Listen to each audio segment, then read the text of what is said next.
Bonjour à mes chers amis, on poursuit Pirkei Avot et nous sommes toujours au deuxième chapitre. On avait vu les élèves de Rabbi Yochanan ben Zakkai et maintenant le maître va leur dire dans la Mishnah 9, il est écrit ainsi. Rabbi Yochanan ben Zakkai, donc il leur a dit, sortez voir quelle est la voie vertueuse à laquelle un homme doit adhérer. Et ensuite, donc, vient la réponse de chacun de ses élèves. Rabbi Eliezer dit un œil bienveillant, Rabbi Yoshua dit un bon compagnon, Rabbi Yossi dit un bon voisin, Rabbi Shimon dit discerner par avance ce qui adviendra par la suite, Rabbi El-Hazar dit un bon cœur. Et le maître, Rabbi Yochanan ben Zakkai, leur rétorqua, je préfère la réponse d'El-Hazar ben Harar au vôtre, car vos opinions sont incluses dans la sienne. La Mishnah poursuit en disant, il leur dit une autre fois, sortez voir quelle est la voie mauvaise, c'est-à-dire la mauvaise disposition de laquelle un homme doit s'éloigner. Et là encore des réponses de tous les élèves. Rabbi Eliezer dit un œil malveillant. Rabbi Yoshua dit un mauvais compagnon, donc exactement l'inverse de ce qu'ils avaient dit précédemment. Rabbi Yossi dit un mauvais voisin. Rabbi Shimon dit d'emprunter et de ne pas rembourser, car celui qui emprunte de l'argent à un homme est comparable à celui qui emprunterait à l'Éternel. Comme il est dit dans les psaumes 37-21, l'impie emprunte et ne rembourse pas, tandis que le juste est clément et donne. Rabbi El-Hazar dit un mauvais cœur. Et le maître de répondre, il leur rétorqua, je préfère la réponse d'El-Hazar ben Harar au vôtre, car vos opinions sont incluses dans la sienne. Alors, écoutons donc maintenant les explications de Bartinora qui nous dit, qu'est-ce que c'est un œil bienveillant? C'est celui qui dispose de cette qualité, donc se suffit de ce qu'il a, sans demander, sans réclamer d'autre chose.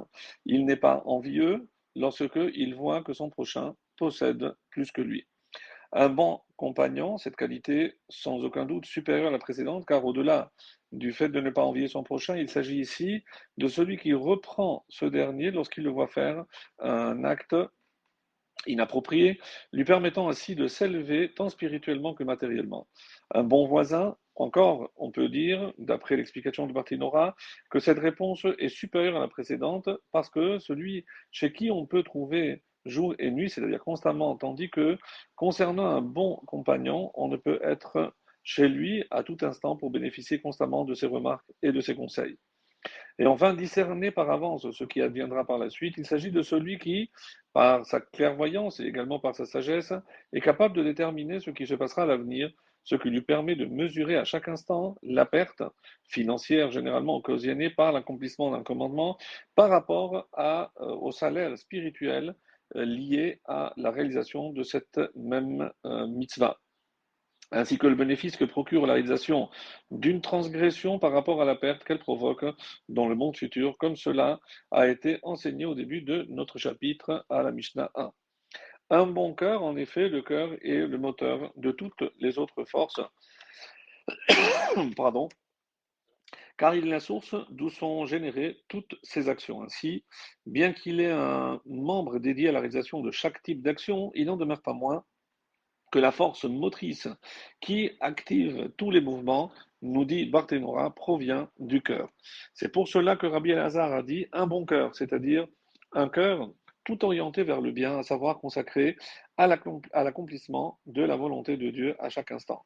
Et c'est à cause de cela que Rabbi Yochanan ben Zakkai a dit, je préfère la réponse d'Elazar ben Harar au vôtre, car elle touche le point névralgique qui permet justement de consacrer l'intégralité de ses actes pour Hachem. Et ensuite, quelle est la mauvaise action, la mauvaise disposition de laquelle un homme doit s'éloigner? Et là, Rabbi Yochanan ben Zakkai a besoin de leur demander cela, sans conclure de leur réponse que la voie mauvaise n'était que le contraire de la bonne voie, car il n'est pas automatique que le contraire d'une chose bien consiste en une chose mauvaise. Et c'est déjà en posant la question, il nous donne cet enseignement. En effet, la piété qui consiste dans le fait de se comporter au-delà des limites de la simple équité, est bonne. Ce qui ne signifie pas pour autant que celui qui ne se conduit pas de manière pieuse et s'en tient à la loi stricto sensu, délimitée par la Torah, soit mauvais. Ainsi, si l'on prend l'exemple de la réponse, par exemple, de Rabbi Eliezer, il aurait été possible de dire qu'alors que le fait de se contenter de ce que l'on a qu'il attribue d'un bon œil constitue une voie vertueuse. Le fait de rechercher les choses superflues de ce monde, mais permises par l'halakha, ne constitue pas pour autant une voie mauvaise, car on ne cause de tort à personne en agissant ainsi. Alors une telle réflexion, nous rajoute Bartinora, peut être émise à propos de toutes les qualités énoncées par chacun des disciples de Rabban Yochanan ben Zakkai. C'est pour cela qu'il eut bien besoin de leur demander quelle est la voie mauvaise dont un homme doit s'éloigner. D'emprunter, de ne pas rembourser, il s'agit de l'inverse du fait de discerner par avance ce qui adviendra. Car celui qui ne rembourse pas ses dettes ne trouvera pas chez lui, chez qui emprunter par la suite et se mettra dans une situation où il n'aura plus rien à manger. Notons bien que si Rabbi Shimon ben Netanel n'a pas répondu simplement ne pas discerner par avance ce qui adviendra par la suite, alors que c'est évidemment le contraire c'est bien le sens de cette deuxième réponse, c'est parce qu'il est possible qu'un homme qui n'est pas capable de discerner par avance ce qui adviendra à l'avenir n'en vienne pas pour autant à se retrouver dans une situation, on va dire, irréversible.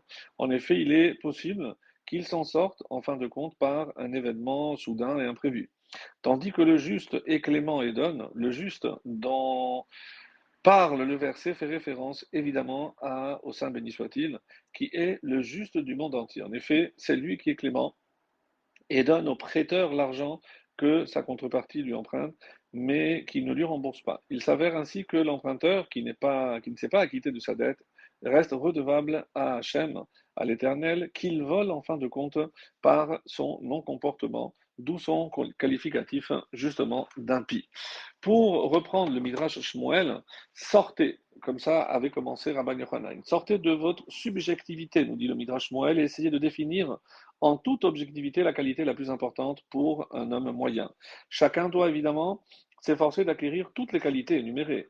Dans la Mishnah vient nous enseigner qu'il faut essayer de se perfectionner dans un domaine particulier afin de se construire une assise solide lui permettant d'acquérir plus facilement les autres qualités, selon l'explication de Rabbeinu Yonah.